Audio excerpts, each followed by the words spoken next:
নমস্কার বন্ধুরা, আমার অন্য একটা ভিডিওতে আপনাদের সবাইকে স্বাগত। আমি বানাবো ঝিঙে পোস্ত, শুধু ঝিঙে দিয়ে পোস্ত। তার জন্য কড়াইয়ে সর্ষের তেল নিয়ে নিয়েছি, একটু কালো জিরে আর একটু গোটা জিরে ফোড়ন দিয়েছি। তার সাথে দিয়ে দিলাম একটু ঝিঙেগুলো, কেটে রাখা ঝিঙেগুলো, তার সাথে দিয়ে দিলাম একটুখানি নুন। এবার আমি এখানে মশলা মাছি দেখুন, আমি 2 চামচ পোস্ত নিয়েছি, একটা কাঁচা লঙ্কা আছে, একটু আদা নিয়েছি, 4খানা অ্যালমন্ড নিয়েছি। এর বদলে আপনারা কাজু বাদামও নিতে পারেন। আর এটা আমি শুধু পোস্ত নয়, পোস্তর সাথে আদা মিশিয়ে একটু অন্যরকম রান্না। এটা আমি নিজস্ব কোনো রেসিপি নয়, আমি এটা ফেসবুকে দেখে আমি সেইভাবে ট্রাই করছি। তো এটা আমার পোস্তটা আমার বাটা হয়ে গেলো। শিলনোড়াতে আমি বেটেছি, আপনারা ভালো করে জানেন আমি শিলনোড়া কিনে নিয়ে এসেছি, শিলনোড়াতে বেটেছি। আর সত্যি কথা বলতে পোস্তটা খেতে খুব সুন্দর হয়েছিল, আপনারা বাড়িতে বানিয়ে দেবেন।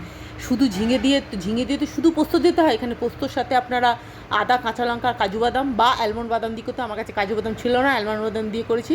এর সাথে দিয়ে দিলাম নুন, একটুখানি চিনি, হয়ে গেল একদম ঝিঙে হলো আমার 500 ঝিঙের এইটুকু পোস্ত হয়েছে। সঙ্গে দিয়ে দিলাম কাঁচা তেল। সবাই ভালো থাকবেন, ধন্যবাদ।